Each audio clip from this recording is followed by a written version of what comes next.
Compassion does not turn thieves into honest women, Duke Frederick Rothbury said. The new banking hall was crowded with merchants, landowners, government officials, and representatives of the royal mint. At the center of the marble floor stood a ceremonial press decorated with the Rothbury crest. Beneath it rested a polished silver disc, large enough to display the Duke's profile in perfect detail. Behind Duchess Catherine stood Agnes Ward, a widowed baker whose market stall had been sealed that morning. Her bread basket was empty. Lord Ambrose Vale waited beside the treasury officials, his expression composed. Frederick placed one hand upon the press lever. "This coin will prove that Rothbury's credit remains sound." The metal plate descended. A sharp crack echoed through the hall. The ceremonial coin split along its edge. Its shining silver shell separated from the center and rolled across the marble floor. Inside was a black lead core. No one moved. Catherine took a damaged trade coin from Agnes and placed it beside the broken ceremonial piece. The metal within both coins was identical. "The women did not counterfeit your money," she said.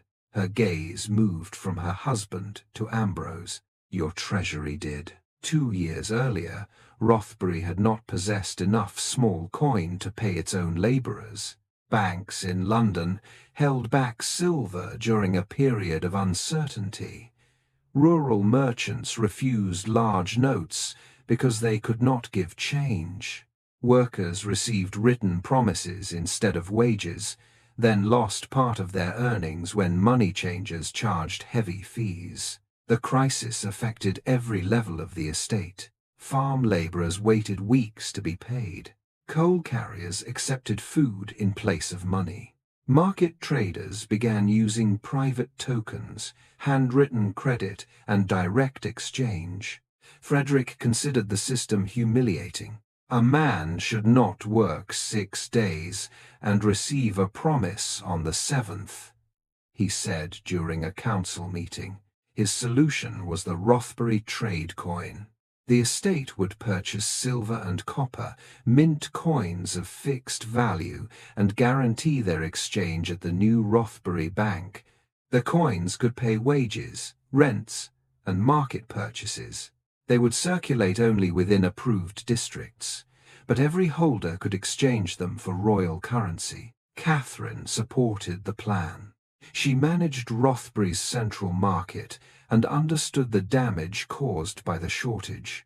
"If the exchange remains honest," she told Frederick, "the market will accept it. Do you doubt it?" "I doubt anything that asks people to trust a promise they cannot inspect." Frederick smiled. "That is why I married you." At the time, he still admired the questions she asked. Lord Ambrose Vale was placed in charge of the entire system. He had managed Rothbury's finances for nearly 15 years. He understood contracts, metal prices, banking law, and the complicated relationship between local tokens and official currency. Where Frederick saw a problem, Ambrose produced figures. Where Catherine requested detail, Ambrose presented certainty. The first coins were carefully tested. Their weight was published. Their silver content was stamped upon the edge. Each batch carried a small date mark. Catherine arranged for market traders to receive scales and written exchange tables. The new currency succeeded almost immediately. Workers were paid on time. Shopkeepers no longer struggled to return change. Rent payments stabilized. Newspapers described Frederick as a reforming duke who had solved a problem ignored by London. Other estates sent representatives to study the system. At a public dinner, Frederick said, "I build the structure. Catherine tells me whether people can live inside it." The remark earned applause. Ambrose applauded as well, but he remembered it. The success of the trade coin created demands for expansion. More laborers wanted payment in Rothbury currency. Warehouse owners requested larger denominations. The estate bank began lending coins to merchants who needed seasonal credit. Ambrose argued that the mint should double production. Catherine asked whether the treasury possessed enough silver. "Our reserves are sufficient," he replied. "Have they been independently counted?" Ambrose gave a polite smile. "Do you inspect the palace silver before every dinner?" "No. The palace silver does not determine whether a widow can buy flour." Frederick intervened before the exchange became an argument. "Ambrose has managed our accounts for years. And that makes verification unnecessary? It makes constant suspicion discourteous." Catherine looked at him. "I asked for a count, not an accusation." Frederick authorized the expansion without an independent inspection. It was the first decision concerning the trade coin that Catherine opposed. It would not be the last. Agnes Ward noticed the change before any official did. She had sold bread in Rothbury Market for 27 years. Her husband had died of a fever, leaving her with 2 younger sisters and a bakery burdened by debt. Every morning, Agnes handled more coins than most gentlemen saw in a month. She knew how a proper trade coin felt in the palm. She knew its weight. She knew the clear ring it made when dropped upon stone. One winter afternoon, a laborer paid for 2 loaves with coins from the latest wage batch. Agnes placed one near the oven while counting the rest. It slipped from the counter and landed against the iron hearth. The heat softened something along the edge. A thin layer of silver lifted away. Beneath it was dark metal. Agnes took a knife and scraped carefully. The inner core was not silver. It was not even the approved copper mixture. The coin had been made cheaply and covered with a thin silver shell. Agnes tested others from the same batch. Some rang properly, others gave a dull sound.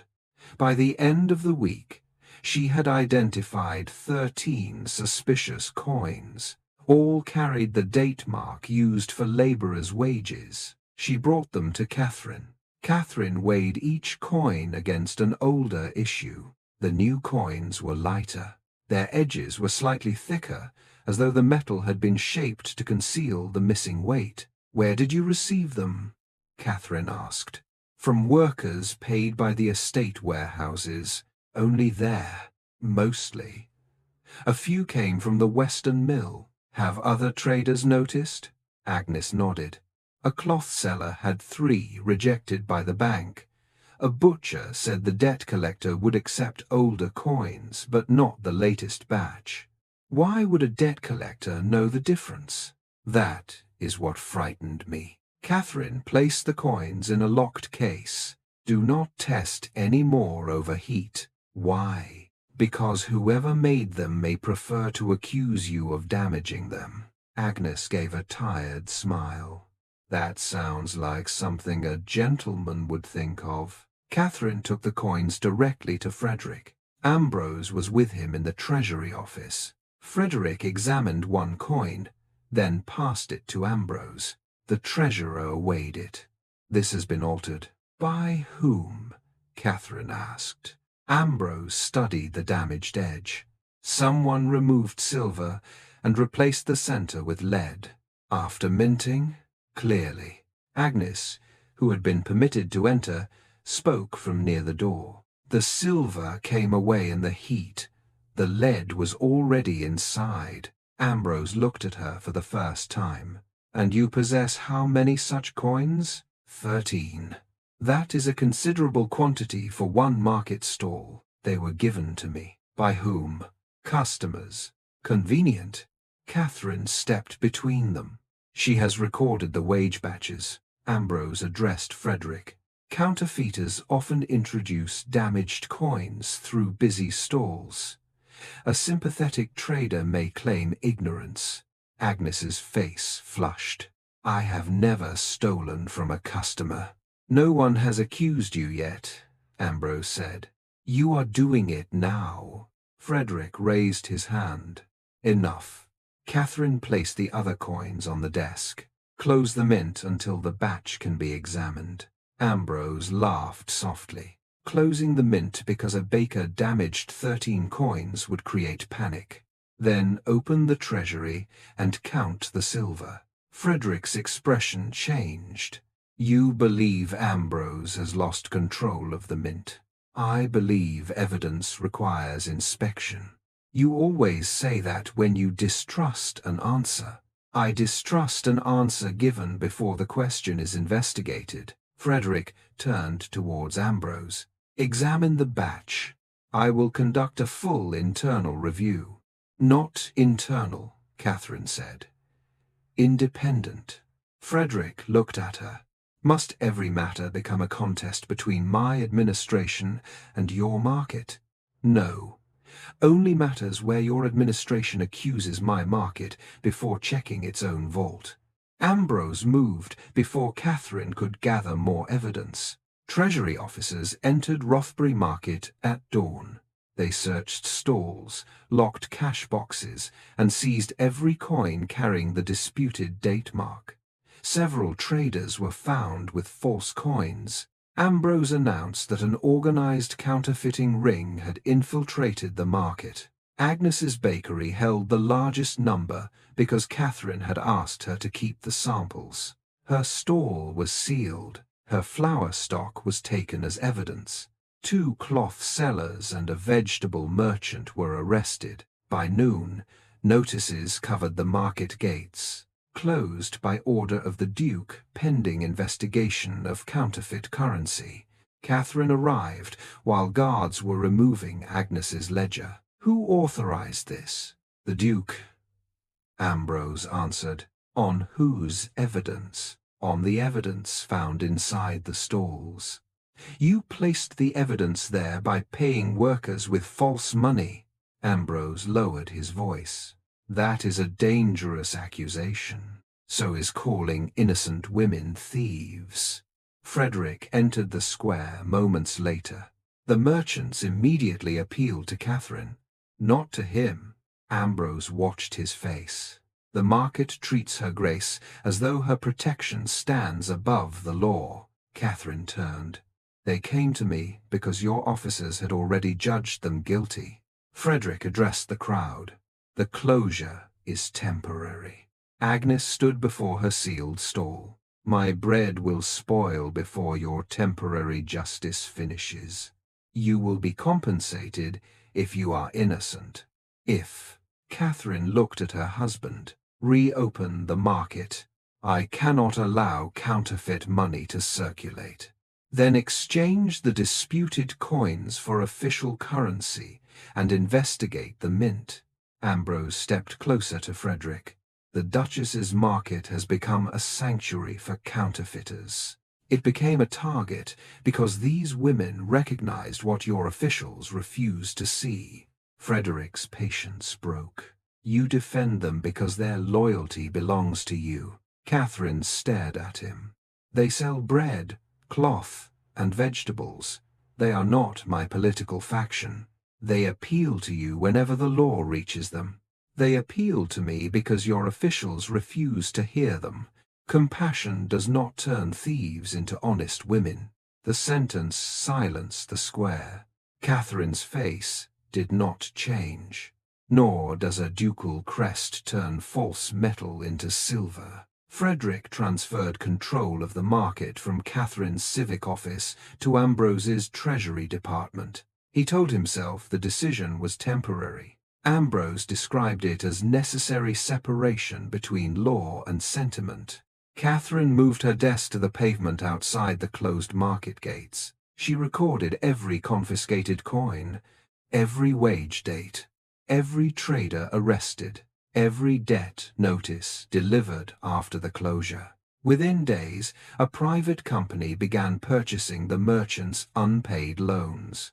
Those who could not meet their payments were offered a choice: surrender their stalls or face debtors' court. Agnes lost access to her ovens. The cloth sellers lost their stock. A family who had traded vegetables for 2 generations received notice that their stall lease would be transferred. All the debts were being purchased by the same company, Vale Commercial Holdings. The name was hidden behind intermediaries, but Catherine found it in the registration papers. Ambrose controlled the company. Frederick refused to believe it when she confronted him. "Ambrose has investments," he said. "That does not prove fraud. He is buying the debts of people his office has prevented from earning. He is preventing collapse. He is profiting from it. You have turned this investigation into a personal campaign. You closed the market because he told you poor women were easier to suspect than the treasury." Frederick stood from his desk. "You resent the bank because it has replaced the market as the center of Rothbury commerce." Catherine stared at him. "Is that what he told you? I can see it." "No.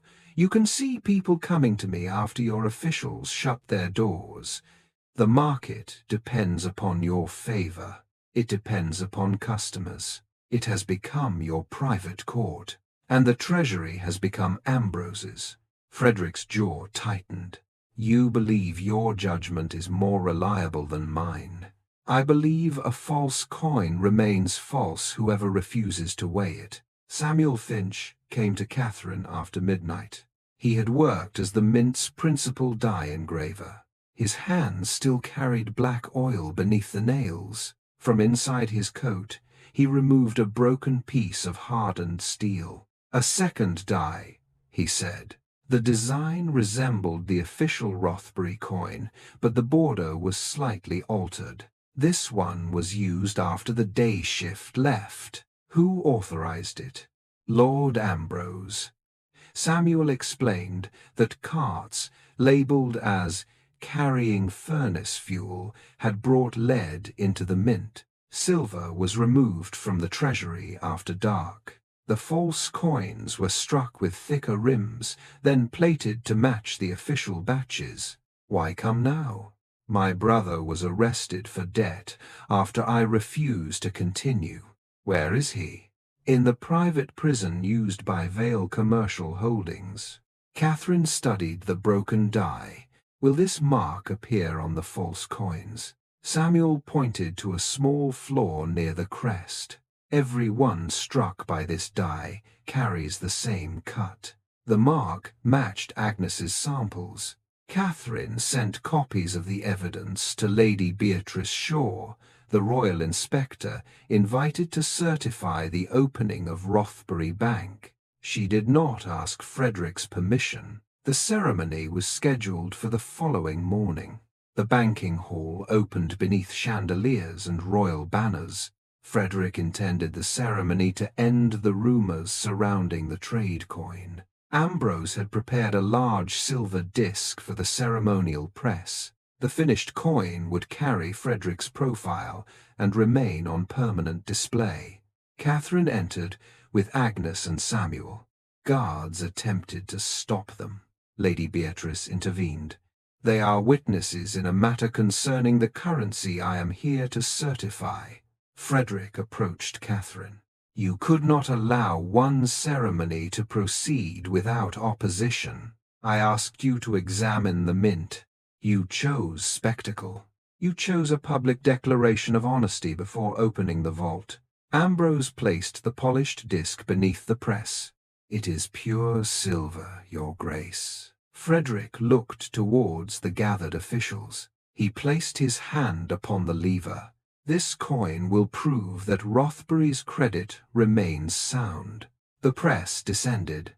The disc bent under the first impact. Then a sharp crack split the hall. The silver surface broke away from a black interior. One half rolled across the marble and stopped at Lady Beatrice's feet. Agnes opened her palm. Her damaged coin contained the same dark core. Samuel knelt and fitted the broken die fragment against the edge of the ceremonial piece. The marks aligned perfectly. Catherine looked at Frederick. "The women did not counterfeit your money." Then she turned towards Ambrose. "Your treasury did." Lady Beatrice raised her hand. Seal the bank. Close the mint. No one leaves this hall. The banking hall remained silent while Lady Beatrice's officers sealed every door. Ambrose stood beside the ceremonial press. The broken coin lay between him and Frederick, its silver shell separated from the black core beneath. For the first time, the treasurer looked uncertain. "This proves contamination in one ceremonial blank," he said. Samuel Finch remained kneeling beside the shattered coin. "It proves the secret die was used." Ambrose looked down at him. "You were dismissed for damaging government property." "I was dismissed because I refused to strike lead coins." Lady Beatrice lifted the steel fragment Samuel had placed against the coin's edge. The flaw in the die matched perfectly. She turned towards Frederick. "Your Grace, I require immediate access to the treasury, the mint, the wage records, and every account connected to Lord Ambrose Vale." Ambrose stepped forward. "The Royal Mint has no jurisdiction over a private estate token. It does when that token is presented for certification before the Crown. This can be resolved internally." Catherine looked at Frederick. "That is how every earlier complaint disappeared." Frederick's face had gone pale. He stared at the ceremonial coin bearing his profile. His name remained visible upon the silver shell. His promise had been pressed onto metal that did not carry its value. "Open the treasury," he said. Ambrose's voice sharpened. "Frederick, do not allow a staged defect to destroy the entire Rothbury system. You told me the disc was pure silver. It was supplied to me as such." "By whom?" Ambrose hesitated. "Lady Beatrice answered for him." "That is what we are about to discover." The vault contained far less silver than the official ledgers claimed. Rows of sealed chests stood beneath the treasury arches. Several were empty. Others contained lead bars labeled as structural material. The silver recorded as reserve stock had been transferred in small quantities over 8 months. Each movement had been concealed beneath routine expenses: repairs, transport, furnace, maintenance, security costs.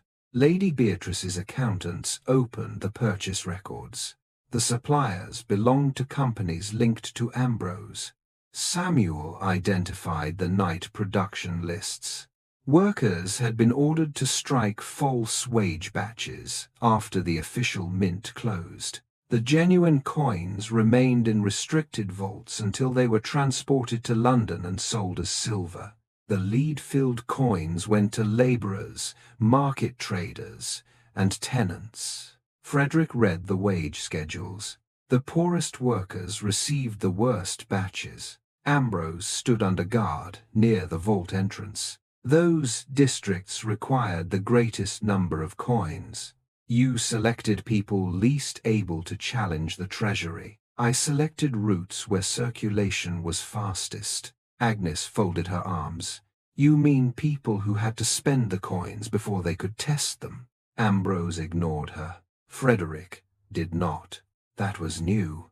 The debt records exposed the second half of the scheme. Vale Commercial Holdings had purchased loans from market traders immediately after their stalls were closed. Ambrose's officers prevented the merchants from earning. His company then acquired their debts cheaply. When they failed to pay, he seized stalls, storerooms, bakery equipment, cart license, warehouse leases, private homes used as security. Agnes's bakery appeared on the acquisition list. Her ovens were to be transferred within 10 days. Catherine placed the document before Frederick.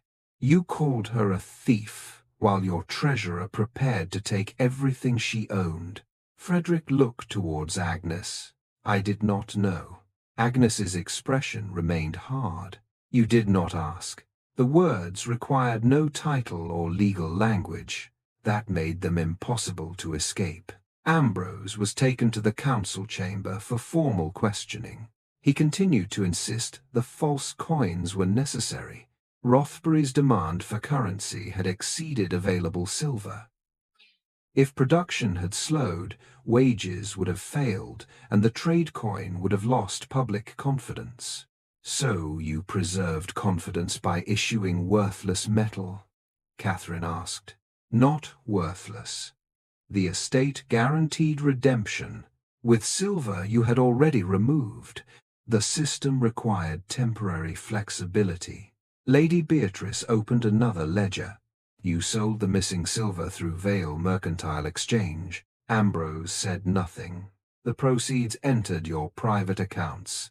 I intended to restore the reserve after the bank expanded." "And the seized market properties?" "Collateral." "For whom?" "For the stability of Rothbury commerce." Agnes laughed once. "Your commerce appears to own my bakery." Ambrose's restraint broke. "Market women handle money without understanding it. You create rumors because one coin sounds wrong upon a stone." "A nobleman sees a crest," Agnes said. "A woman selling bread hears whether the coin rings true." Frederick remembered hearing that sentiment dismissed as ignorance. Now the treasury stood open, because Agnes had trusted her own experience more than his officials. Ambrose turned towards Frederick.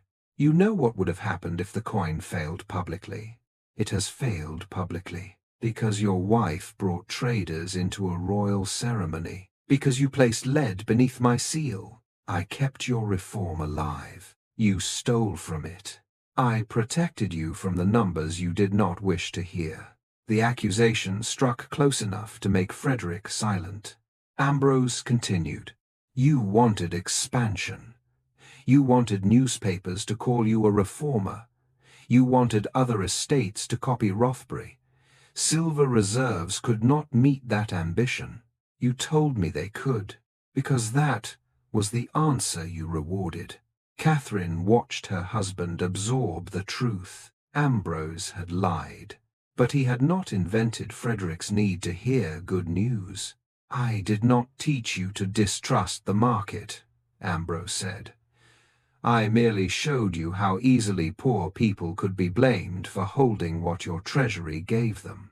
Lady Beatrice ordered him removed. As the guards took him away, he looked back at Frederick. "You placed your face upon the coin. You should not be surprised that you defended it as though every challenge were an insult to you." The inquiry lasted 6 weeks. Every batch of Rothbury trade coin was tested. Nearly 1/3 contained less metal than its stated value. The worst batches had been issued through wage offices serving miners, warehouse laborers, laundresses, and market traders. The estate bank did not possess enough silver to redeem them all. Frederick had 2 choices: refuse full repayment and destroy public trust permanently, or exchange every false coin at its promised value and accept severe financial loss. He chose repayment. The hunting estate was sold. Several ceremonial carriages were auctioned. Frederick relinquished a London townhouse and part of his private art collection. The funds purchased royal currency and replacement silver. No holder of a Rothbury coin was required to prove innocence before receiving exchange. The decision cost the estate heavily. It also prevented laborers from bearing the loss created by the treasury. The market reopened under temporary independent management. Every trader wrongfully accused received compensation. Debt judgments created during the closure were suspended. Vale Commercial Holdings was dissolved. Properties seized through Ambrose's scheme were returned. Agnes recovered her bakery, though much of the flour had spoiled and several ovens required repair. Frederick visited while workers were restoring the shop. He arrived without an entourage. Agnes was scraping old wax from the door where the closure notice had been fixed. "I came to apologize." She continued working. You already did that before the council. That was public. So was calling us thieves. Frederick accepted the answer. I believed the crest upon the coin proved its honor. Agnes looked at him. It proved who had authorized it. That is worse. Yes. He placed a compensation document on the counter. No debt remains against the bakery. The lost stock and wages will be repaid. Agnes read it carefully. Frederick did not urge her to sign. At last, she set it down. This is what should have happened before your officers took my bread. I know. No, Your Grace. You know now. He nodded. That is true. Catherine did not return to her former role as silent guardian of the market. She accepted a seat on the new currency council only after traders, laborers, and independent accountants received equal voting rights. Frederick was no longer permitted to expand minting by ducal order alone. Every issue required published metal content, independent weighing, public batch records, direct access to the vault, complaints process outside treasury control, representation from wage earners and market traders. Samuel Finch was restored as chief engraver. His brother was released from debtor's prison. Samuel refused to place Frederick's portrait on the next coin. Frederick approved the refusal. The new design showed a balance scale on one side and a loaf of bread beside a spinning wheel on the other. The symbols represented value as people experienced it. Weight, food, work, not rank. Frederick resigned from the Regional Banking Committee during the investigation. He addressed Rothbury in the market square. Catherine stood among the traders. Agnes stood outside her bakery. Frederick held one of the false coins. I believed the crest upon this coin proved its honor. He broke the thin silver shell from its lead center. Honor was carried instead by the women who risked their livelihoods to show me it was false. He named Agnes, Samuel, the arrested traders. He did not call them loyal subjects. He called them witnesses. Then he spoke of Catherine. My wife brought me evidence. I treated her judgment as a rival authority rather than the protection it was. He paused. Lord Ambrose corrupted the mint. He did not choose the words with which I branded innocent women thieves. The crowd did not cheer. Frederick had finally learned that public apology was not another ceremony designed to restore his reputation. It was a record of responsibility. Later that evening, he found Catherine in the temporary market office. She was reviewing the compensation register. May I come in? You may. Frederick closed the door behind him. I was deceived. Yes. He falsified the accounts and the coin. Yes. But I chose to believe the market was guilty. Yes. Catherine did not soften the answers. He sat opposite her. I thought their loyalty to you made them dangerous to my authority. They came to me because your authority had already decided they were guilty. I resented that they trusted you. You wanted my judgment when it protected your system quietly. You despised it when it required you to stop. Frederick looked down at his hands. I loved that you understood how people lived, until their experience contradicted your ambition. I know. You know because a ceremonial coin broke in front of royal officials. The truth stung. Yes. Catherine closed the ledger. What happens the next time the evidence arrives without spectacle? I examine it. What happens if it comes from someone with no title? I examine it. What happens if listening makes me look wrong? You decide whether being right matters more than preventing harm. Frederick met her gaze. I am trying to learn that. Then learn it without asking me to reward every attempt. He nodded. And us? We remain married. That is not what I meant. I know. She returned to the register. He left without pressing for more.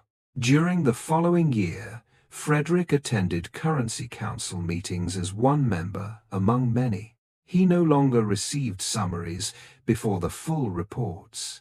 Agnes frequently challenged treasury proposals. Samuel rejected metal batches that failed inspection. Labor representatives demanded wage coins be tested first rather than last. At the first meeting, Frederick found the process slow and frustrating. At the second, he recognized that delay was cheaper than fraud. When an accountant warned that silver reserves could not support further expansion, Frederick did not ask for a more optimistic estimate. He reduced production. Some newspapers called the decision timid. He allowed them to. Rothbury's currency became smaller in scale and stronger in trust. Catherine gradually resumed speaking to him as a husband rather than only as a fellow administrator. The change came through ordinary moments. A shared breakfast. A question asked without suspicion. A market report discussed without accusation. Frederick did not ask whether these moments meant he had been forgiven. He had learned that naming recovery too soon could become another demand. One evening, Catherine showed him 2 coins from the same new batch. "Which would you trust?" she asked. He examined them. "They look identical." She dropped each onto the stone hearth. The first rang clearly. The second produced a duller tone. Frederick weighed them. The second was slightly light. He summoned the inspector. The batch was withdrawn before circulation. Catherine watched him. He did not ask whether she was pleased. He simply corrected the problem. That mattered more. 2 years after the ceremonial coin split, Rothbury issued its new trade currency. The ceremony took place in the reopened market rather than the bank. There were no portraits, no polished speeches about unquestioned credit. Agnes weighed the first coin. Samuel examined its edge. A labor representative checked the batch number. Catherine read the independent certificate. Frederick waited. "Does it carry its full value?" he asked. Agnes removed the coin from the scale.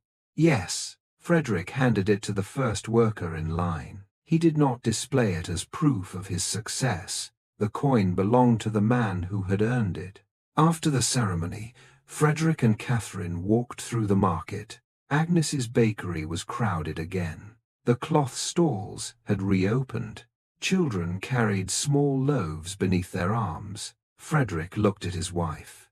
"I believed your loyalty should have made you defend my coin. My loyalty required me to defend the people your coin promised to pay. I understand that now." Catherine considered him. "You understand enough to ask." It was not complete forgiveness. But when the crowd narrowed around them, she slowed so that he could remain beside her.